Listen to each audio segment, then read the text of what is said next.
falta. Ainda ontem fui fazer uma viagem que normalmente leva 1 hora com a minha filha e a minha esposa. E para quem não sabe, a minha esposa está grávida e ela já fica mais impaciente também como as crianças. E então a minha filha ao final de meia hora já perguntava: mas quanto tempo falta? Levou 3 horas, o trajeto de 1 hora. Então ela estava impaciente. Isso também acontece na nossa vida cristã. Nós muitas vezes vamos, mas quanto tempo ainda nós vamos ter que esperar, não é? Mas Jesus deixa-nos vários sinais, várias pistas, e é isso que hoje vamos estar a olhar ao longo da mensagem, que não irá ser longa, mas irá ser bem objetiva, no sentido de nós observarmos aquilo que se passa à nossa volta. E antes de, eu ia pedir ao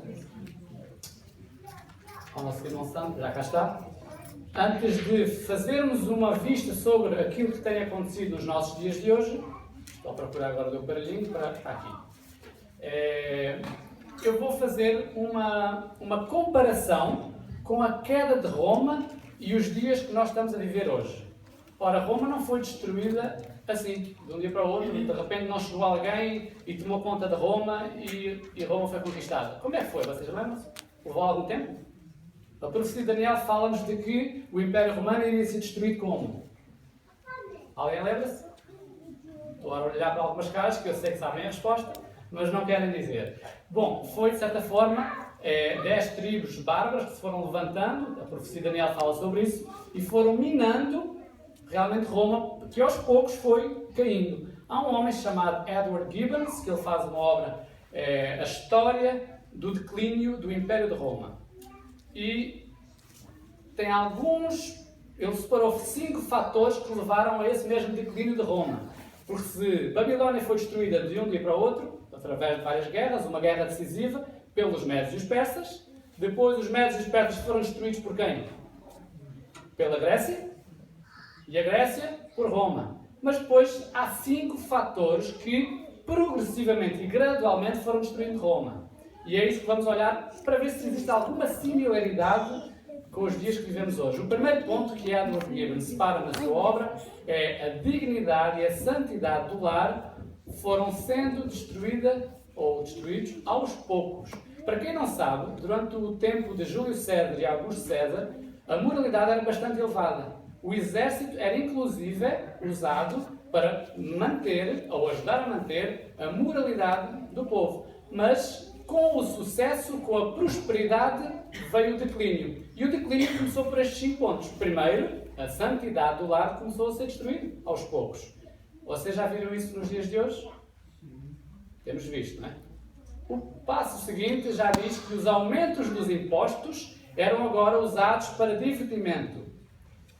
Aumentos dos impostos, também já ouvi falar sobre isso. E uso para divertimento, entretenimento.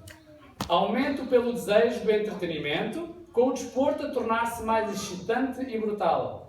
Ora, se a gente lembra-se dos gladiadores daquele tempo, hoje nós temos o boxe, um desporto cada vez mais brutal, que leva muitos a uma morte precoce. Enfim, e as pessoas, ou as arenas, estão cheias. Ou seja, as pessoas gostam cada vez mais, tudo extreme, tudo muito extremo. Também naquele tempo era assim. O foco no crescimento militar, quando a decadência real recaía nas pessoas. Ou seja, e nesta semana nós vimos que aqui em Inglaterra foi decidido bombardear Síria. Mas será que a Inglaterra não tem problemas maiores? Como, por exemplo, o porquê de tanta adolescência cair nas drogas, talvez uma gravidez indesejada, enfim. Também naquele tempo era assim.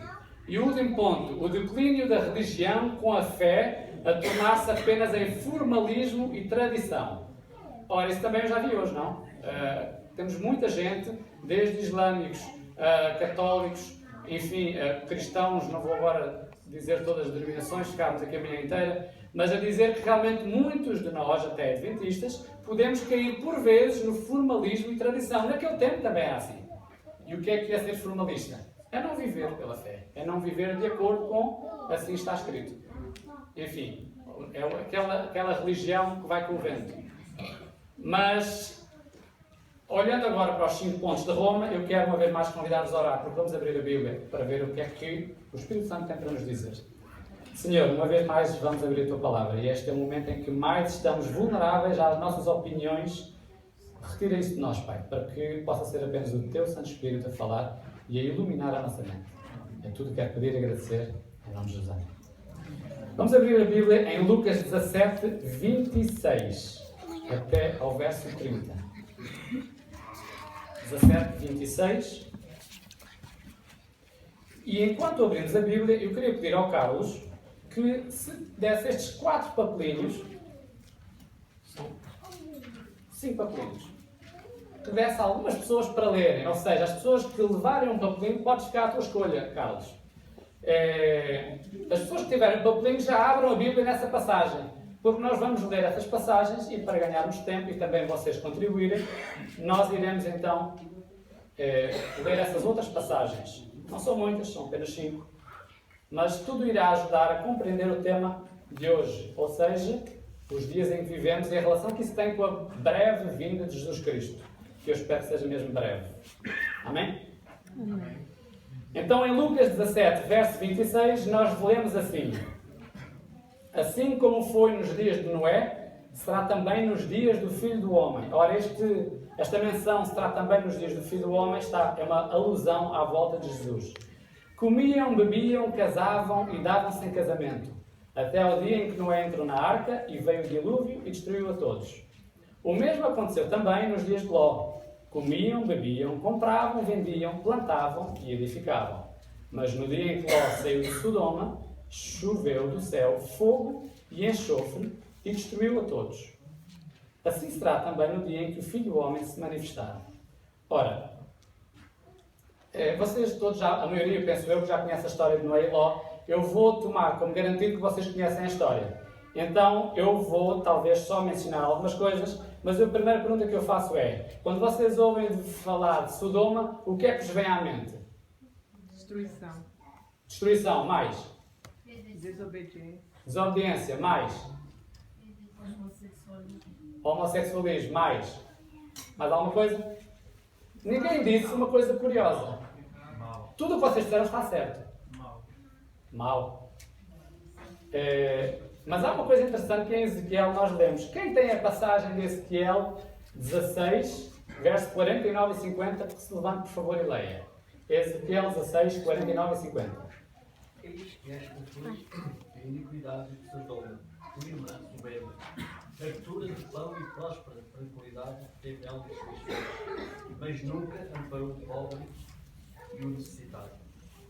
Foram arrogantes e fizeram dimensões diante de mim, pelo que, vendo isto, as removi dali. Ok? Então, Carlos, o que é que está aqui Ezequiel a dizer sobre Sodoma? O que é que tu entendeste aí? Tudo o que disseram está certo, mas o Carlos fala de algo diferente. Qual era o problema aqui em Ezequiel 16, 49, 50? O problema era a glutonaria. Fartura de comida, não é? Glutonaria. Ou seja, comiam, bebiam, blá blá blá. A glutonaria nada mais nada é do que naqueles tempos, inclusive a de Roma, as orgias que eles faziam não eram de natureza sexual, era de comida. Ou seja, comiam, iam para um lugar que eles chamavam vomitário, vomitavam, para voltarem depois a comer. Não paravam os necessitados. E não paravam necessitados, ou seja, a satisfação do eu em prol do próximo, que é aquilo que Jesus nos diz. Amai ao vosso próximo como vós mesmos, não é? Ou seja, a glutonaria era também um dos principais erros do povo de Sodoma. Não era apenas a maldade ou a falta de arrependimento ou até o homossexualismo. Nós hoje vamos tocar também na questão do homossexualismo para ver que relação é que isso tem com os dias em que vivemos hoje. Mas Ezequiel abre-nos um pouco aquilo que identifica um dos problemas de Sodoma e Gomorra. Agora, falando de dias em que vivemos hoje, em setembro nós tivemos, penso que foi em setembro, nós tivemos nos Estados Unidos, passou a ser então legal pessoas do mesmo sexo casarem-se. Vocês veem isso como algo preocupante ou como um sinal de esperança? São as duas coisas, na verdade, mas deve manifestar primeiramente o sinal de esperança. Porquê? Porque tudo está cumprido. Agora nós temos, e é por isso que eu hoje quero falar sobre o homossexualismo, um pouco à parte, o tema não é o homossexualismo, mas eu quero deixar duas coisas bem presentes. Muito se falou sobre o homossexualismo, sobre a aceitação do casamento. Muito se escreveu nas plataformas sociais, mas pouco se acertou. Não quer dizer que não hajam pessoas que tenham tido considerações que da parte de Deus tenham sido agradáveis. Mas, inclusivamente, nós tivemos algumas frases que possam ter sido mal interpretadas pela Igreja e parece ficar às vezes a dúvida, como é que nós então devemos nos comportar com esse tema? Que é uma coisa que mexe connosco, porque envolve sentimentos de pessoas que nós amamos, mas que não sabemos muitas vezes como lidar com o assunto. Então, o que é que vocês acham que deveria ser a nossa maneira de lidar com o homossexual? Deve ser com preconceito? Não é isso que Jesus nos ensina, concordam? Então, se por um lado não deve ser com preconceito, nós temos que entender então como desenvolver um relacionamento que faça com que a pessoa que possa ter outra orientação sexual se sinta bem na nossa presença. Por vezes não é só aquilo que dizemos, mas a forma como olhamos, a forma como convidamos ou deixamos de convidar a pessoa para estar no nosso meio.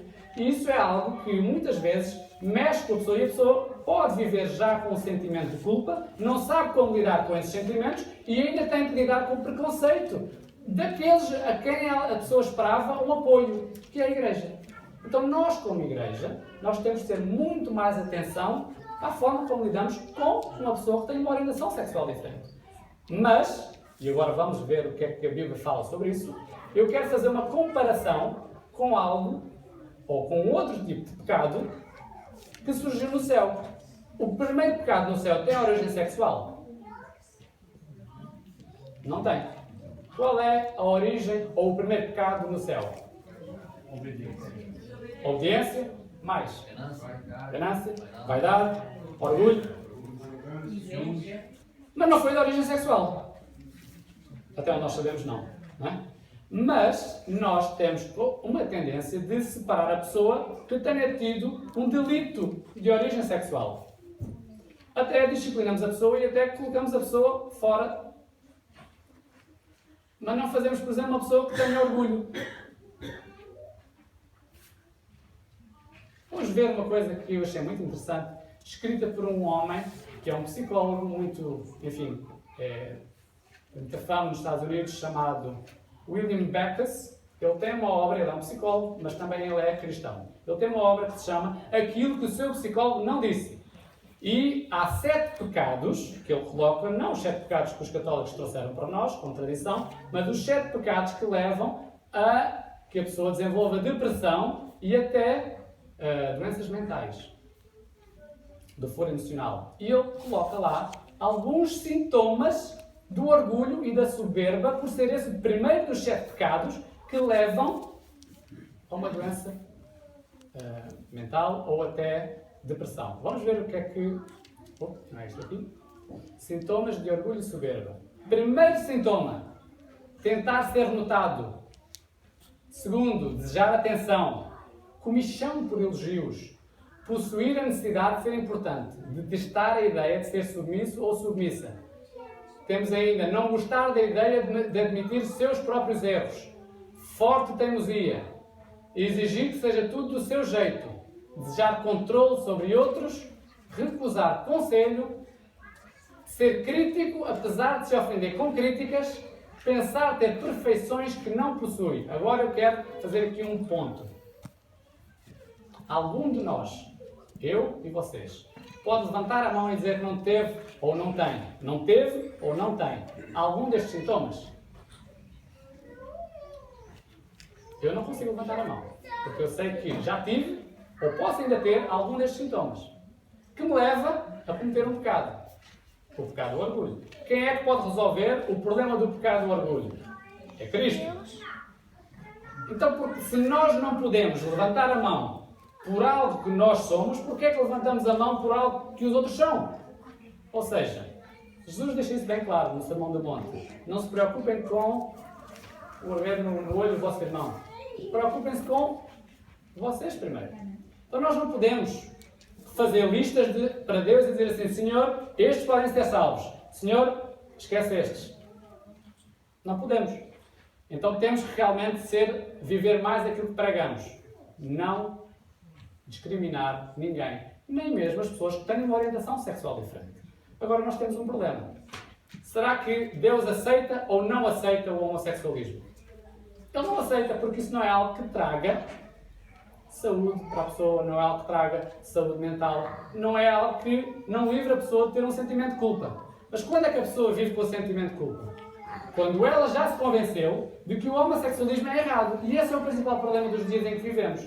É que existe um mito de que as pessoas já nascem homossexuais, os que são, e que só mais tarde vão descobrir que o são.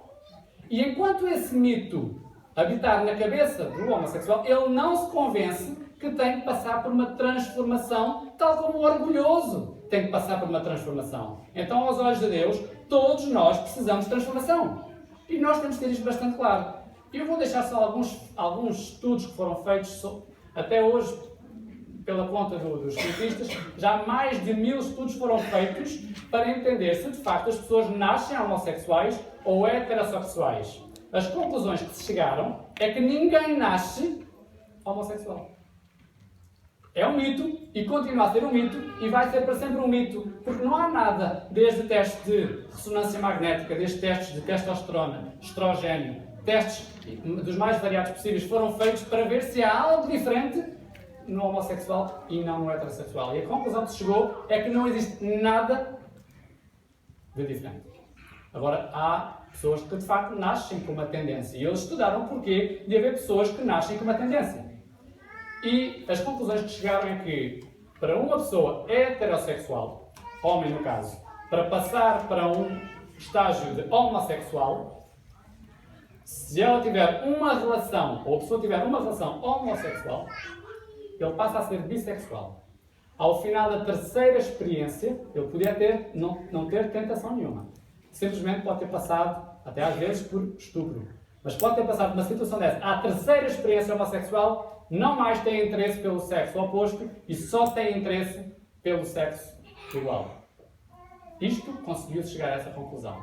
E tem que haver uma conversão para que a pessoa reverta a sua orientação sexual de homo para heterossexual. Apenas uma conversão que passa primeiramente por uma abstinência de relacionamentos. E eu quero deixar-vos agora um vídeo de um testemunho de uma jovem para saber se foi ou não possível para ela e o que é que fez com que ela mudasse. Passa para nós o vídeo, por favor.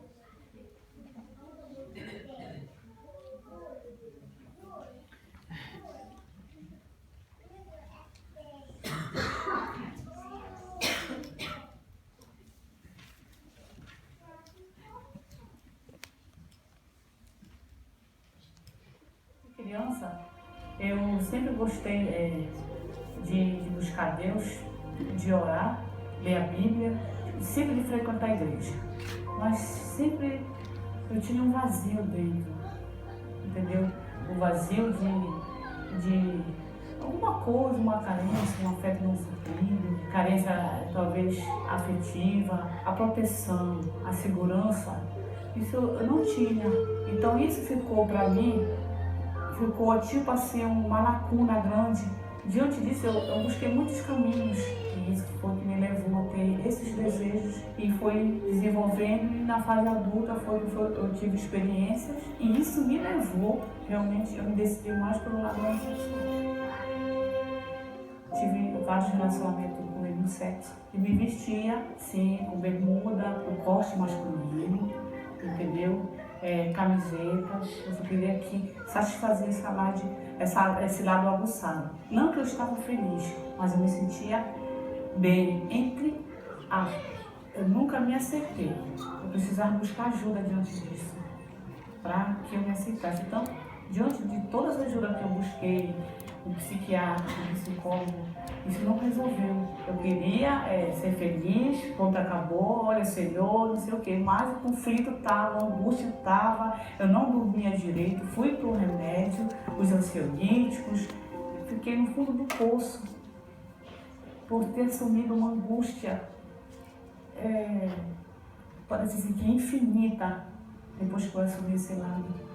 Eu não tinha sossego. A ansiedade, ela tomou conta do meu íntimo, no ponto de eu sofrer acho que o período de 10 anos de arritmia. Eu conheço um casal e eles, porque falaram da Novo Tempo para mim, comecei a assistir e me despertou os problemas dos consultórios de família e da Mira da Verdade. No início eu assistia para querer uma resposta, para me sentir feliz, mesmo sendo homossexual. Que eu queria me convencer que eu queria ser feliz com o mesmo sexo. O que eu mais escutava, que eu tinha nascido assim, com o meu jeito masculino, com as tendências homossexuais. Mas diante do esclarecimento que eu tive no consultório da Vida da Verdade, onde ele buscou mais profundamente, diante dessas pesquisas, aquilo me acalmou. Eu não nasci com isso. Deus me trouxe paz por essas pesquisas, também sobre o amor de Deus em relação à homossexualidade. E foi esses comentários fascinantes fez com que eu me encontrasse com Deus. Depois que eu assisti a programação da Mira da Verdade, eu disse, não aguento mais. Não aguento mais, eu vou falar com Deus, eu vou orar, eu vou pedir, Senhor, que se for verdade mesmo, se isso não fosse de Deus, eu queria que Ele me curasse, sabe? Uma das primeiras coisas que eu queria que Ele tirasse era o lado masculino que eu sentia dentro de mim. E Deus tirou. E eu sou muito grata por isso, porque Deus tirou. Ele foi fiel a mim. Porque a transformação é real. Aqui dentro do meu coração, nas minhas atitudes, eu me sinto uma nova criatura. Amém. Uma nova mulher que voltou às origens de Deus. Eu me sinto pura. Eu me sinto uma pessoa liberta pelo poder de Deus. Amém. É uma transformação dentro e fora. Eu troquei toda meu guarda-roupa, deixei os pinces masculinos, os cortes masculinos, e eu estou deixando meu cabelo crescer, porque até sinto essa necessidade de terminei deixar esse mundo e viver uma vida com Deus. Uma vida feliz, Amém. uma vida de paz. Porque no mundo eu procurei, não encontrei. No mesmo sexo, não encontrei. Mas encontrei a palavra de Deus. Amém. Pela felicidade que eu estou sentindo aqui em Deus, a transformação, o conhecimento que a Novo Tempo trouxe para mim. Quero agradecer, primeiro a Deus, que é dono de todas as coisas, e agradecer este programa maravilhoso, a qual, nossa, não tenho palavras, porque foi aí que Deus falou comigo, através da Novo Tempo. Este programa da Vida da Verdade, consultório de família. Quero muito agradecer a Deus por estes programas.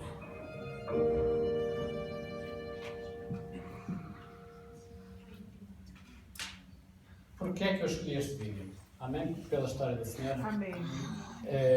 Eu escolhi este vídeo, até foi recomendado por um irmão, um grande amigo. Não por acaso, mas porque ela reconheceu na Palavra de Deus, através de alguns programas da Novo Tempo, ela reconheceu que afinal ela não nasceu assim, que Deus a ama e que Deus a quer transformar.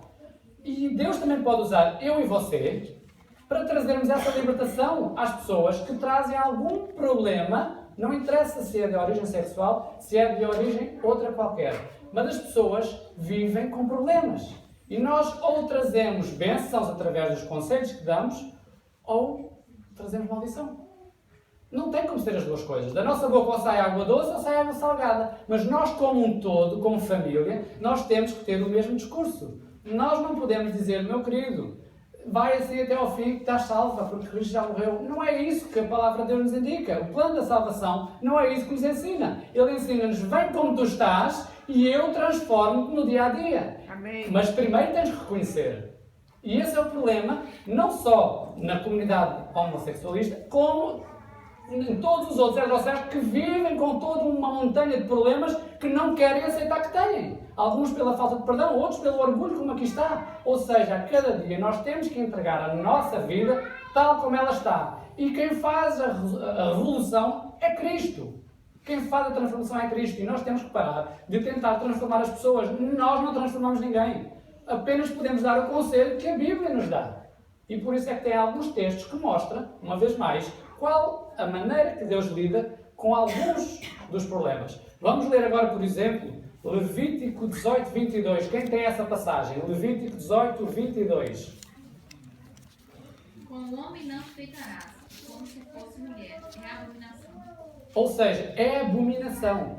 Está mais claro que isto? Não precisa ficar mais claro que isto. Ou seja, Deus não tem realmente vontade que nós o façamos. Porquê? Porque isso destrói-nos gradualmente. Temos uma vida mais precoce em termos de saúde, e eu podia entrar agora por uma série de coisas científicas, mas não vou fazê-lo porque não temos tempo. Mas isso não nos traz felicidade. Isso é um ponto fundamental. Mas também falámos de glutonaria, como quando o Carlos leu. Eu queria que lêssemos a passagem de Eclesiastes 10, 16 e 17. Eclesiastes 10, 16 e 17. Ai de ti, ó terra, cujo rei é criança, e cujo príncipe come de manhã. Bem-aventurado tu, ó terra, cujo rei é filho dos nobres, e cujo príncipes comem o tempo para refazerem as forças e não para devenir-se. Ou seja, os conselhos de alimentação, os conselhos de orientação sexual, tudo isso sempre esteve e sempre estará bem presente na palavra de Deus. Para quê? Para que nós sejamos felizes, para que nós sejamos saudáveis, para que nós possamos refletir a luz que Cristo coloca em nós, não a nossa luz.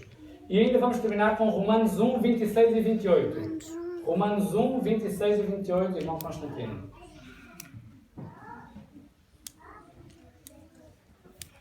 Já abriu? Romanos 1, 26 e 28. Pelo que Deus os abandonou às paixões infames, porque até as suas mulheres mudaram o uso natural, no contrário à natureza. E semelhantemente também os varões, deixando o uso natural da mulher, se inflamarem em sua sensualidade uns para com os outros, varão com varão, cometendo torpeza e recebendo em si mesmos a recompensa que convinha ao seu erro. E como eles se não importaram de ter conhecimento de Deus, assim Deus os entregou a um sentimento perverso, para fazerem coisas que não convêm. Então, quando nós escolhemos seguir o nosso caminho, não é que Deus nos abandone, nós é que escolhemos abandoná-lo. E com isso temos que viver com as consequências. Esse foi o problema do povo de Sodoma e Gomorra. Não só a nível de glutonaria, como a nível de orientação sexual, eles tiveram vários avisos. Inclusivamente houve quem intercedesse por eles. Abraão. E aí temos Ló, a história de Ló. Eu vou dar umas pinceladas na história de Ló e vamos terminar dentro de uns 10 minutos. Ou seja, na história de Ló nós teremos algumas lições para nós. Primeiro, pela hesitação de Ló, ele tinha, pelo relato bíblico, ele tinha várias filhas. 2 estavam solteiras, mas tinha várias filhas. Pela hesitação dele, da instrução de abandonar a cidade, trouxe também a hesitação para a esposa. Ou seja, o sacerdote do lar, e atenção, isto é um recado para as mulheres, muitas vezes vocês mulheres não deixam os maridos ser os sacerdotes do lar. Deem a liberdade para que os homens sejam o sacerdote do lar, para que eles possam sentir essa importância de carregar a família. Mas mulheres, se de facto os homens não o são, vocês têm que dar um exemplo, nem que seja pela oração e paciência. Mas aqui temos Ló como sacerdote do lar, que falha, no sentido de ser mais evitado e de reagir àquela que é a vontade de Deus. Conclusão, como é que terminou a esposa de Ló? Congelado. Transformou-se numa estátua de sal, não é? Ou seja, ela olhou para trás pensando, nossa, mas eu vou deixar a minha casa que eu levei tantos anos a separar dinheirinho para comprar aquela casa, eu vou deixar as minhas roupas, eu vou deixar isto, eu vou deixar aquilo. Quantos de nós hoje podemos estar a dar importância às coisas erradas, perdendo o foco em Cristo? Nós podemos tirar lições ou não podemos do Velho Testamento? Todos os dias. Então Ló tinha que ter sido mais evitado. Com isso, as filhas com quem ele foi preocupar-se para trazer, porque estavam casados com genro, diziam todos que ele era maluquinho da cabeça. Talvez, ao longo do dia-a-dia, ele não deu o testemunho que tinha que dar a ponto de os seus filhos, ou as filhas e genros, terem-se afastado. E aqui fica uma lição para os pais. Nós temos que realmente todos os dias tirar tempo para ensinar o caminho, para que fique pelo menos lá a semente. Para que quando vier um dia, o dia da colheita, eles pensarem assim, opa, para lá, eu lembro do que é que o meu pai disse. Então essa é a nossa responsabilidade, não é transformar os nossos filhos, mas deixar a semente e orar por eles. Depois temos a história de Noé. Também ele viveu toda a sua vida, e eu vou fazer uma comparação entre Noé e Ló, para nós entendermos que lições podemos tirar de um e do outro e tentar escolher aquele com quem mais nos identificamos. Primeiro, Noé foi salvo com uma colaboração completa. Fez planos antecipadamente e serviu a Deus. Comparação com Ló, Ló foi salvo no último momento e porque Abraão o intercedeu. Noé investiu tudo no trabalho para Deus. Já Ló esperou demasiado tempo e perdeu tudo o que tinha guardado. Onde é que nós temos feito o nosso tesouro? Noé escolheu uma vida difícil ao lado de Deus. Não é fácil, durante 120 anos, de acordo com o Espírito de Profecia, pregar e ninguém ouvir. Inclusive, fazerem pouco dele. Já Ló escolheu uma vida de conforto, conveniência. Também, de acordo com o Espírito de Profecia, nós temos Patriarcas e Profetas, um livro fantástico, aconselho a todos a lerem, porque abre uma visão em relação a tudo o que lemos na Bíblia e uma confirmação da inspiração que Ellen White também teve. E nós vemos que Sodoma era uma cidade linda, fantástica, rica. É como se fosse, sei lá, Londres, Nova Iorque. E ali Ló viveu uma vida conveniente, confortável e não fez preparativos para o futuro. Mas vemos que Noé também dedicou a sua vida a salvar outros e a sua família acabou sendo também salva. Ló escolheu pensar no conforto da sua família e a sua família acabou-se perdendo. Meus queridos, como é que tem sido a nossa vida até aqui? Como é que nós nos comportamos perante os sinais que lá fora nós vemos? Nós vemos sinais de guerra, nós vemos sinais que cada vez mais nos apontam para que a volta de Cristo seja uma realidade iminente. Mas saber os sinais, ou saber entender os sinais, não faz com que eu e você sejamos salvos. Mas deve servir, eu não sei como você entrou aqui hoje na igreja, não sei se você entrou com uma falta de compromisso ou com um sentimento de culpa de que você saiu daqui semana passada, coração cheio, uma santa ceia, para quem não esteve perdeu, e entretanto passou uma semana, você no sábado fez uma série de planos e chegou à sexta-feira e não fez nenhum. E você vive com esse sentimento de culpa, porque o Espírito Santo ainda vai chamando para você e você não consegue fazer aquilo que se propõe a fazer. E não é feliz porque vive com culpa. E vem mais um sábado e outra vez o seu espírito é elevado e vai para casa com uma vontade de ter compromisso. E chega ao sábado seguinte e tudo se repete. Até quando? Nós temos que acordar hoje para um compromisso maior, no sentido de que os sinais nos apontam para a volta de Cristo e todos aqueles que amamos e nos amam, eles têm que entender os sinais em que vivemos, não de uma forma desesperada, mas de uma forma equilibrada. No sentido de que a nossa vida já é uma pregação. Nós temos que hoje entregar a Cristo as nossas imperfeições. Pode ser o orgulho, pode ser a orientação sexual, pode ser problemas com a gestão de dinheiro, pode ser problemas com o cônjuge, problemas com os filhos. Eu sou extremamente bruto com a minha mulher, eu sou extremamente bruto com os meus filhos. Eu não quero ser Senhor. O que é que temos que fazer? Entregar a Cristo diariamente. Ló fez a escolha dele. Tudo podia ter sido melhor, tal como foi com Noé. Mas não foi. E eu e você? Enquanto vamos cantar o último hino, que eu quero que possamos cantá-lo sentados, eu queria trazer um apelo a vocês. Não sou eu que estou a falar. É Jesus que faz esse apelo através do Espírito Santo a vocês hoje. Quando olharem para mim, eu sou apenas pó. Imaginem que é Cristo que está a falar com vocês. Que é Cristo que bate à porta do vosso coração. E Ele fala e diz-vos: meus queridos, vamos, vem comigo. É esse o convite que Cristo quer fazer hoje. Porque Ele diz que a verdade nos liberta mas só quando a vivemos. Nós, quando conhecemos de uma forma íntima a verdade e vivemos, é quando somos libertados e felizes.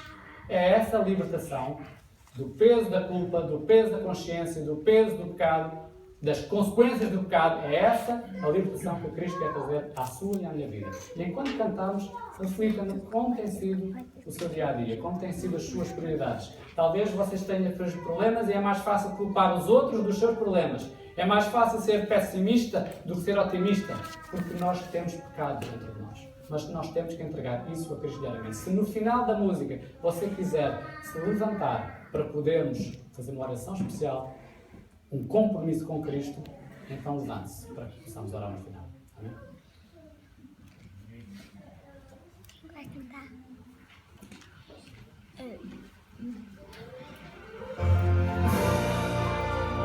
Vou escrever essa música. Quero escrever essa música.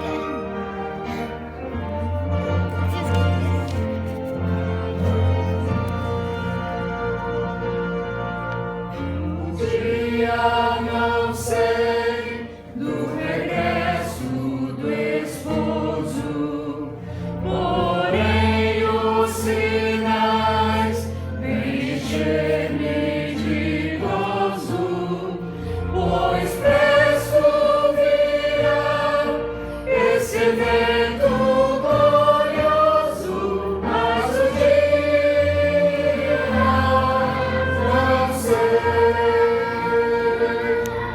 Cristo vem, vigiemos, oremos, Ele vem. Aleluia, aleluia, sobre nuvens virá, com os anjos da glória, mas o dia não sei. Os crentes verão pela Santa Escritura que não tardará nossa eterna aventura.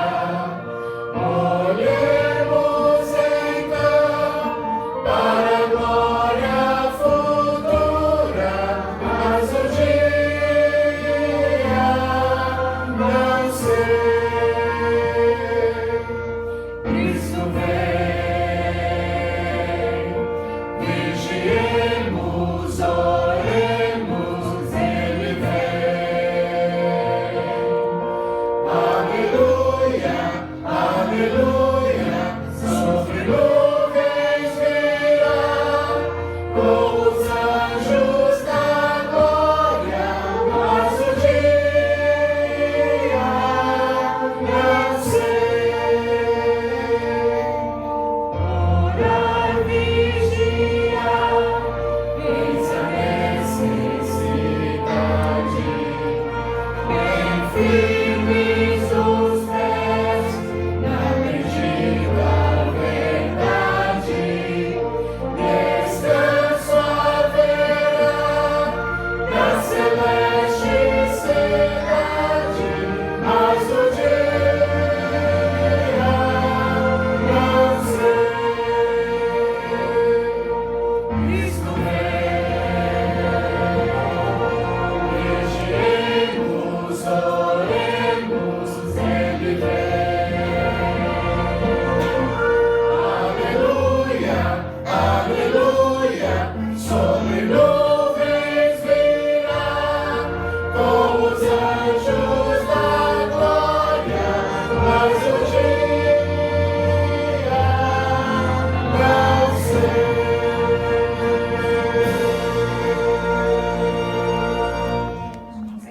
Esta é a realidade que vivemos, o dia não sabemos.